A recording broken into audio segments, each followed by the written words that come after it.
Так, мне дует прямо здесь вентилятор прямо в голову, но в любом случае я добралась до книжного магазина Solonion Book Center, и мы сегодня будем разговаривать с мистером Akis про книжки и все вопросы, которые вы задавали. Кто уже успел присоединиться онлайн, пожалуйста, напишите, что все слышно и все видно.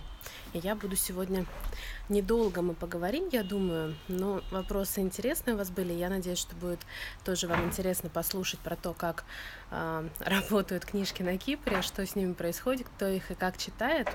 Главное, напишите, что все слышно и все видно, потому что у меня нет штатива. Я как самый-самый безрукий блогер живу без штатива. Жду от вас. Ага, все окей, отлично. Хорошо, тогда мы начинаем. Слышно и видно.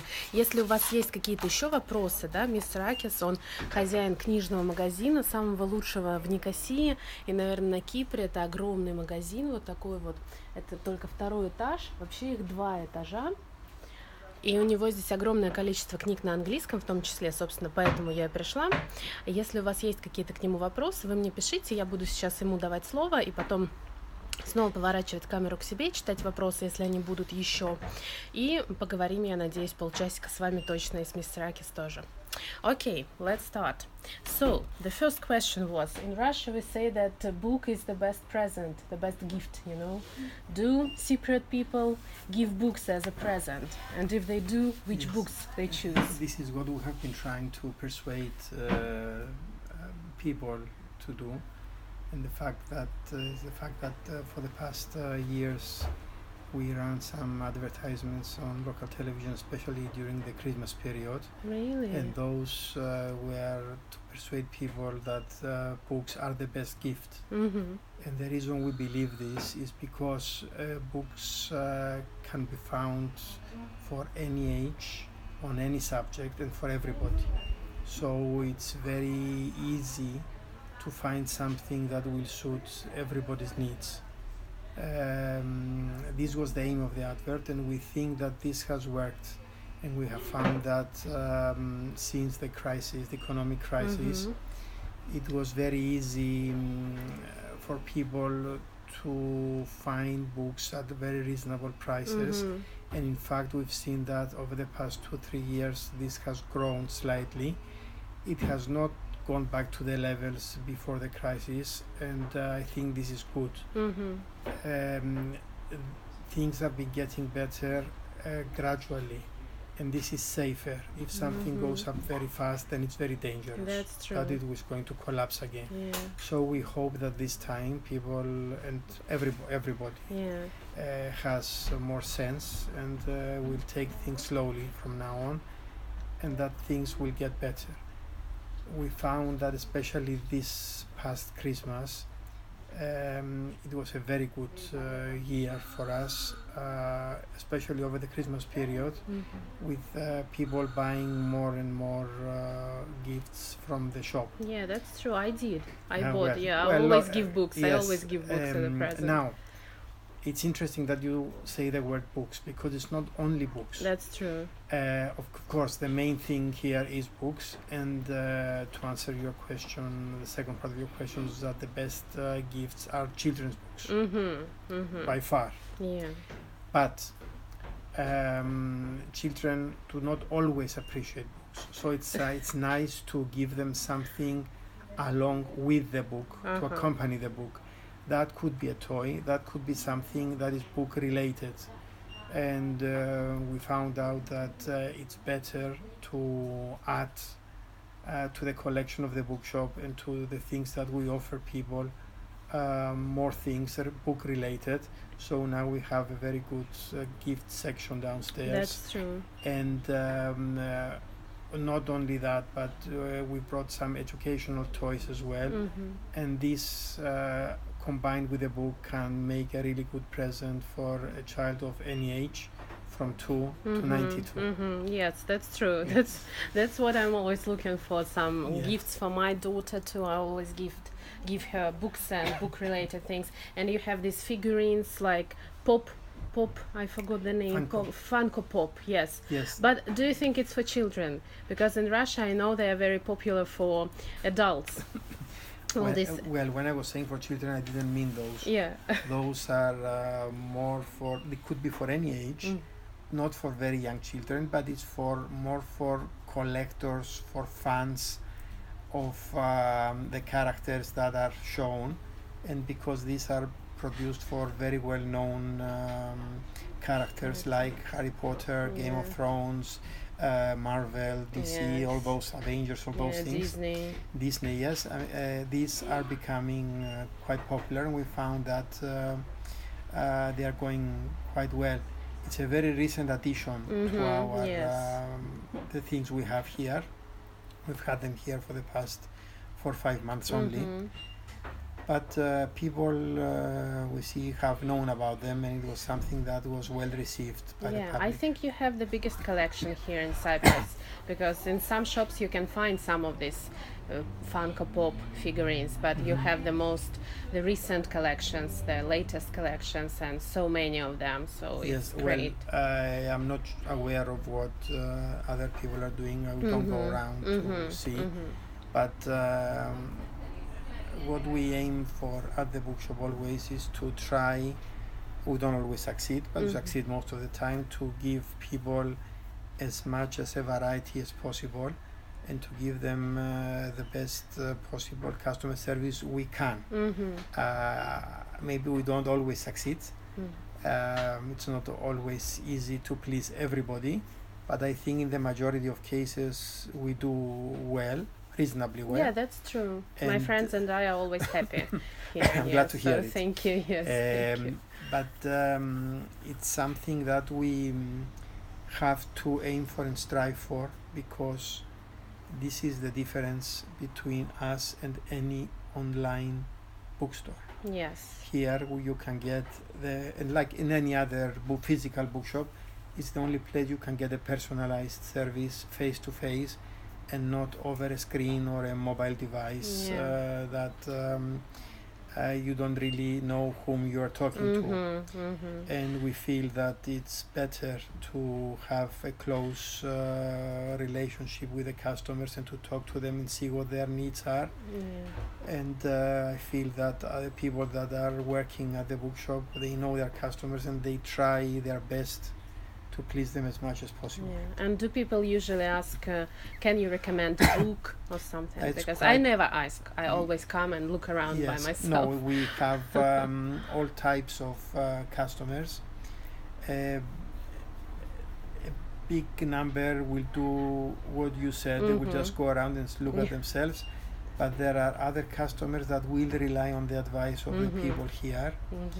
And I always hope that they don't ask me, because I'm not the best person to ask. We have very good people at the stations. And when somebody asks me, I just take them to the right place, because they are they're more knowledgeable than me on their own departments. And what do you think about the internet? Since the internet is so popular, do people use more e-books, or they still buy paper books, published? I think there is a place for both. There was a big search when the internet came about, first with the physical books and then with the electronic books. The physical books was something that the online ordering of physical books was something that was well received by people. I think it got to about 25-28% worldwide. But now it has dropped down to about 23-24, where it has stabilized. The same thing with the electronic books. They have the advantage of the electronic books that you can have them instantly. But the disadvantage is that you are always bound to your device to read. And you don't have, and for the romantic ones, they do not have the smell and the feel. You cannot touch them, of the book. Smell them. So that's their drawback. I think overall there is a place for both. There are some books that are better in the electronic format, like dictionaries, encyclopedias, technical books, something that have are used as manual types. But there are other types of books that are simply not books.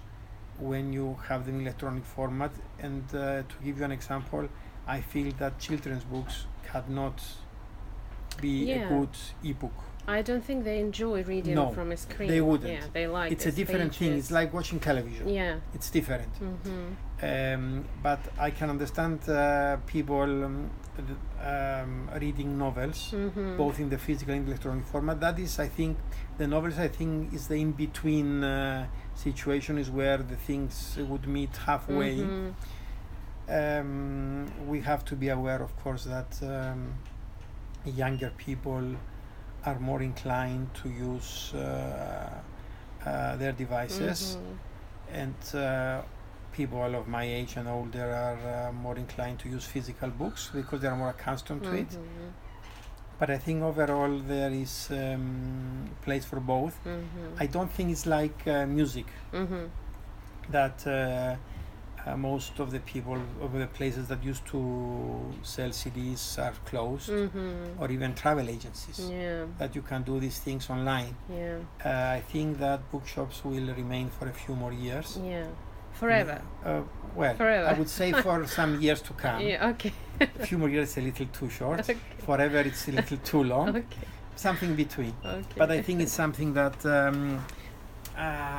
it will not go away.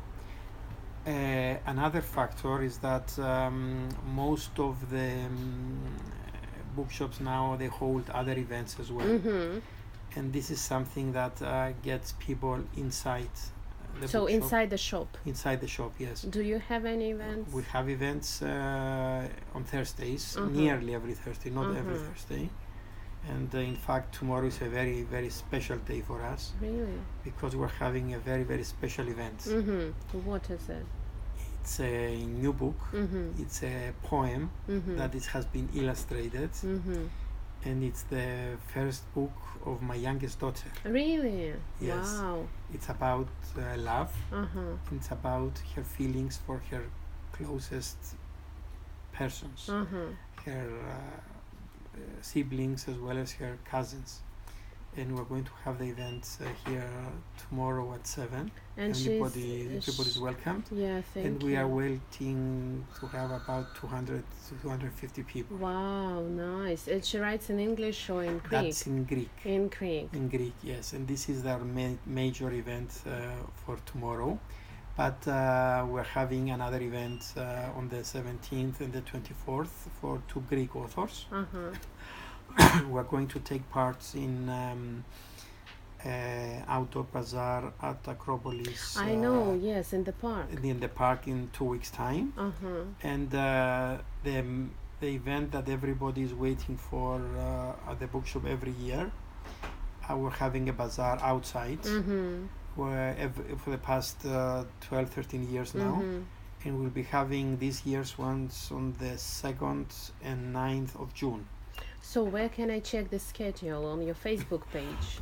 Yeah, the Facebook page has all the details. You go Solonion Book Center, you can find us there, It's and all the information is there. We are always open to suggestions, and if anybody has comments or they feel that they would like to see something new or something else, we would certainly consider it. I don't promise we will do it, but we will consider it, because it's always nice to hear views from people. We generally don't like to have comments like you're very good, we like you, you are doing the best job. Okay, it's nice to hear, but it's better for us to know what we are not doing or what we might be doing slightly wrong, so that we can correct it. Yes, because positive criticism is always very good, and we would like to have that. Yeah, I have to think about it. I just like it so much I cannot come up with any criticism, but I'll think about it. Well, it cannot be, it's not necessarily criticism, but it's, I think a better word would be suggestions. Yeah, suggestions. Because there's always something that we can do, there's always something we can change, and change is very important. In these times that things are changing so fast, and the mentality of people is changing so fast, and the needs of people, let's say, are changing so fast. Unless a company, any company, adapts, they're not going to do well. They're going to close down. That's true. You have to adapt all the time to the needs of people, and you have to create interest for people. Okay, we are not at the level of the very multinational companies that they themselves create the needs for people, but we can certainly try and adapt and see what people require and try to aim for that and help as much as we can. Yeah, that's good for you and for your readers, for your customers. And what about, you said 12 or 13 years you have been doing this bazaar? Yes, so maybe how more. long have you been doing this book business? Yes, the bookshop. Well, the story of the bookshop goes back to 1946. 1946. Yes. This one. Well, I'll explain. The bookshop was initially started by a gentleman called Mr. Papadopoulos, and he was based in Litra Street. After some years, he moved to Bridge House bookshop, which is about a kilometer away from here, just over the bridge on the right. Okay. And in 1973, our family took over the business, where we stayed there from 1973 until 1995. And on July 1995, we came here, where we've been since. The reason of moving was the space. At Bridge House, we had a floor in the mezzanine, and that was about 400 square meters. Here we have 1,000 square meters. Yeah, it's a very big bookshop. It's a bookshop, big bookshop, yes. And although we filled it up very easily, because it's very easy to fill a bookshop, we saw the need for change, and some departments we just scrapped because there was no interest anymore. For example, the books on technical subjects, like automobiles, like or manuals, mechanical engineering, civil engineering, things that have advanced so much that those books became completely obsolete, and everything that someone requires can be found online. And we created space for presentations, little sit-down areas, like the one we're sitting right now, so that people will feel homely, and it will give them a chance to stay more. If they have some time to come and spend here, they're welcome. In the winter time we offer some tea, roast tea. Yeah, great. And some cake, and in the summer we have some cold drinks. If somebody wants to come, they are most welcome. And now everyone wants to come. You see there, right? And I want to go to this shop now. Okay, very good. I'm very happy to receive them here. Yes. Okay. Yes. And so when you fill this bookshop with books, it's been 1975, you said. 1973 we took over the bookshop at the other location. I see. And we moved here in 1975. 1995. 95. So yes. It's been many years. 22, nearly 23 years now. In July it will be 23 years. And so it's a family business, right? You have right your kids here. Well, my father-in-law started it, and his two daughters, which one of them is my wife, and now my eldest daughter is here. And your younger daughter is a writer, a poet. Started. Yes. Good for her. So we hope that there are a few more years to come. Yeah, we hope too. I hope personally, me. Okay, what people asked about, what was the most unusual book you had here, or you have here? Maybe some very beautiful covers or something unusual about it. The book. Unusual. Yeah, what comes to mind? Oh, very difficult. Or your favorite books here? Well, favorite books, it's a very relative term because everybody has their own. Yeah, but about you? Well, me, I like to read books by Tom Clancy. And I also have read all the books by Dan Brown as well. Yeah, I've read he's very popular in Russia He's too. very nice. Yeah. He's a very good author. I liked him.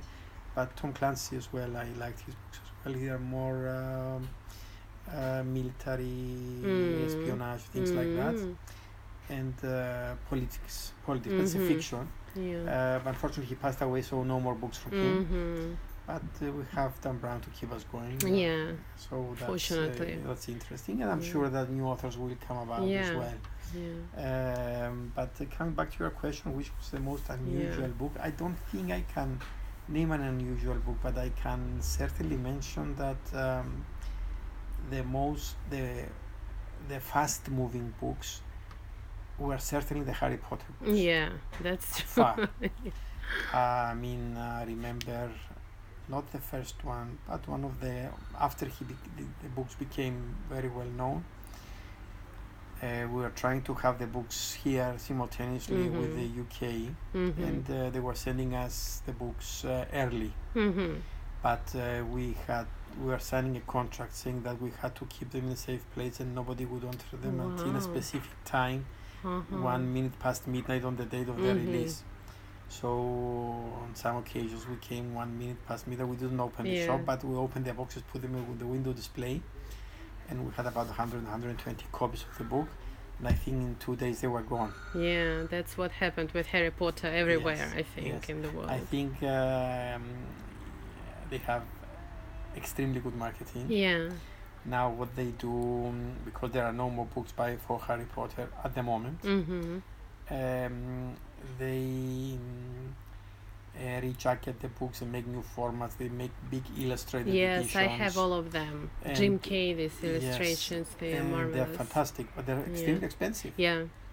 But people do like them, and we try to have a few here for people. And I think it's a new cult. And with all the merchandising that has come about, all the licensed products, which we try to have as many as possible. Of course, it's not possible to have all of them, but we try to have as many as possible. We find that there is great interest. Yeah, still, it's been 20 years too. Yes, and I think for more to come, because there are fans, and even younger people that come into books, they learn about them from their parents or their elder siblings and cousins and friends, and they start to still want to buy them and read them. So I think there is something that it might fade out, but I think it really depends more on the marketing of Rowling, but which for the moment is extremely good. Yeah, as usual, brilliant. Extremely good. Yes. Yeah. Okay. What else did people ask? Best present, most popular books. How do you choose them? Like, there is a prime shelf downstairs, bestsellers shelf. There is not a bestseller shelf, but downstairs as you walk in the bookshop, there is a shelf on the left and the right. On the right. Yes, on the left. On the right, we have all the new English, UK English books, English language books, and on the left we have all the new Greek books. So if anybody wants to come and see at a glance what's new, they can always see it there. Of course, that's just the new books, and it's a very, very small selection. It's not always possible to have all the new books there.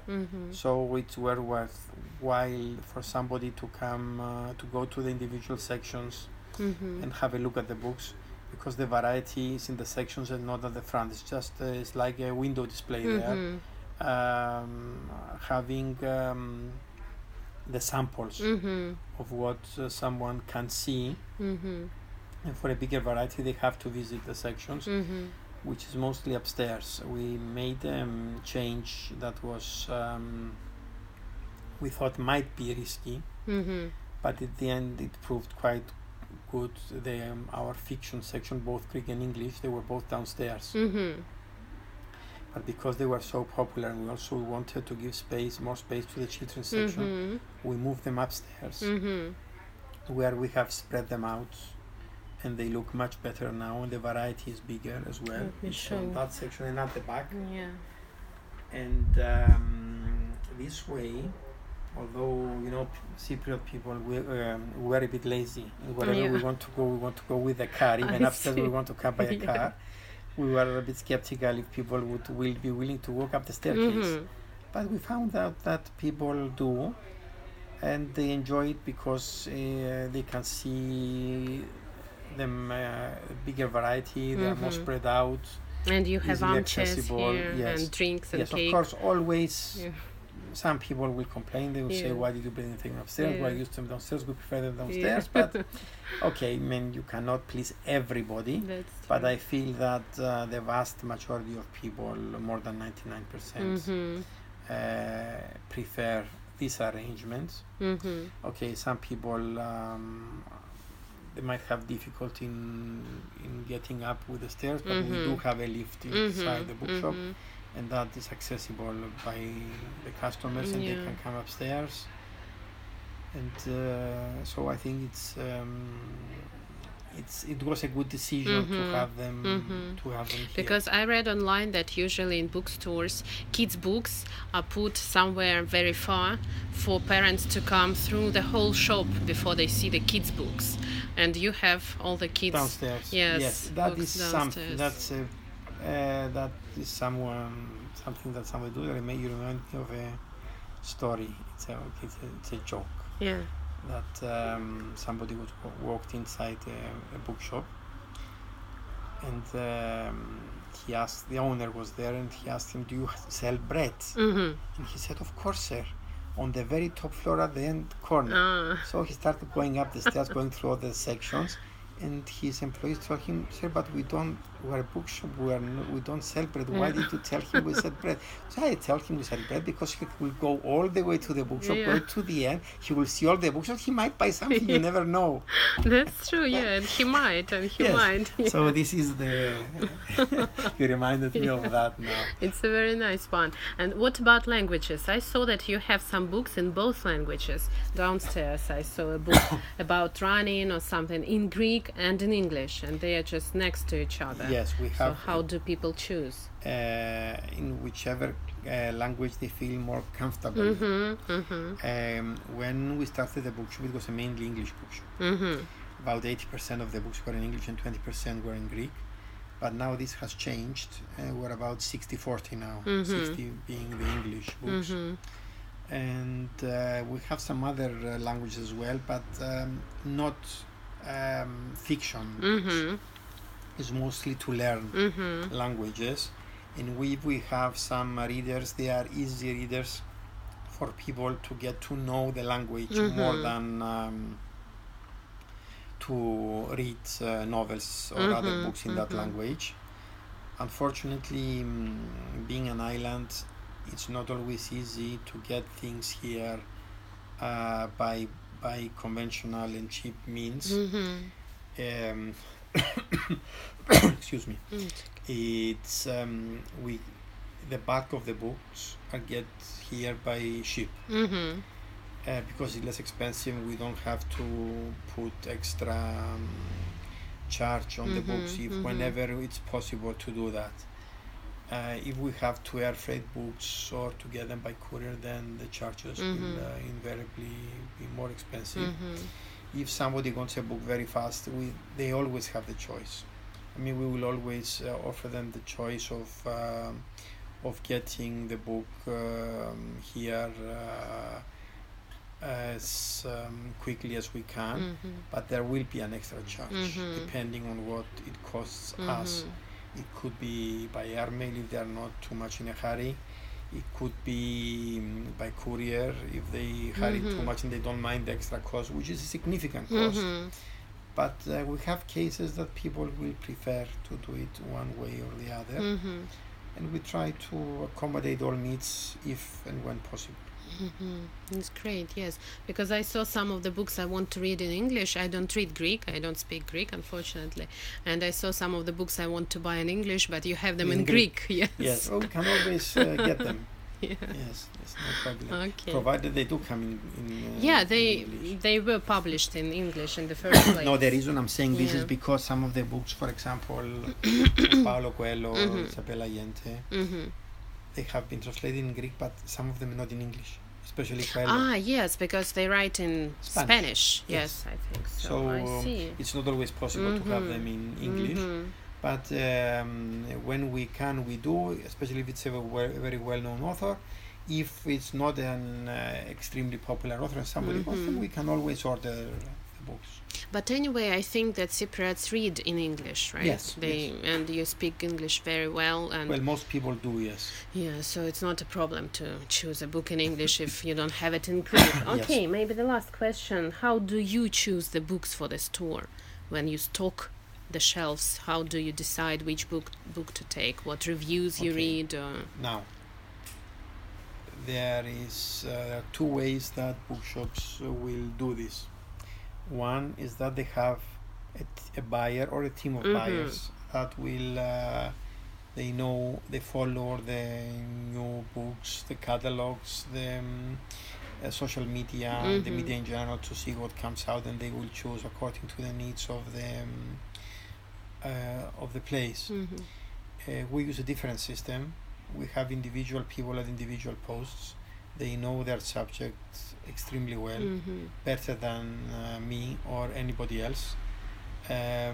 So each person will order the books, their own department, according to what the information that they're being sent either by publishers or what they see online, by feedback from the customers, and of course we know from experience which authors are popular and also which subjects are popular. So even if an author is not well known, but the subject is popular, we know which book that is, so that we can get it here on time for the customers to get. And which subjects are most popular in Cyprus for Cypriot readers? For Cypriot readers, the children's book, the fiction book, but for men, books on history and politics, especially related to the Cyprus problem, to the Greek-Turkish relations, things like that. When books like that come out, they're always very popular. Another section which is popular is the religious section. Books on religion, books on the lives of saints and things like that. And in fact, on the 24th, we are going to have this book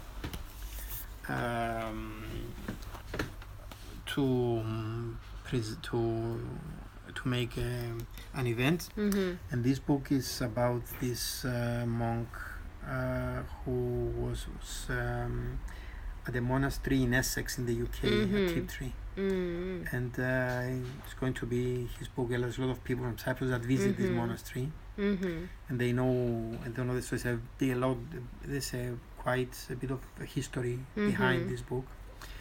So we're having this book on the 24th. I see. Yes, because in Cyprus, I think a lot of people read about religion, and Cypriot people are very religious. Yes, what I see. Yes, I think that most people are religious. Not everybody, but at least so you have a big we have section. The whole section we're sitting here now. In fact, is religion related. And it's one of the, if I would categorize popular A and popular B and popular C, I would put it into popular B category. It's interesting. I don't know how it goes in Russia. I don't know if religious books are so popular, but it's interesting to know about Cyprus. Thank you. Okay, let me check if we have any questions. People say that they want, sometimes they don't if they are overwhelmed with the information. They say that they want to come now to visit your shop, and I will put all the address and all the Facebook page there so they can find you. Now I wanna visit. Yes. Okay, so many books. Cool. No, they don't have any questions. I think we spoke about a lot of things and it was very interesting. So thank you very much. Thank you. Yes, and I hope I will save it and share it now. Все, спасибо всем, кто пришел. Если еще останутся какие-то вопросы, пишите. Но я думаю, мы интересно поболтали. Как обычно, на YouTube будет расшифровка, полный текст. В течение нескольких дней подготовим. Также заходите на YouTube, подписывайтесь и смотрите, и читайте, и живите на языке. Как вы видите, мы, как обычно, не разговаривали об английских учебниках, но поговорили по-английски про интересную тему, про книжки. Так что все, кому интересно жить на языке, а не просто его учить, смотрите полностью видео, старайтесь разобрать что-то, старайтесь что-то понять и приходите обязательно в прекрасный Solonion Book Center. Пока-пока.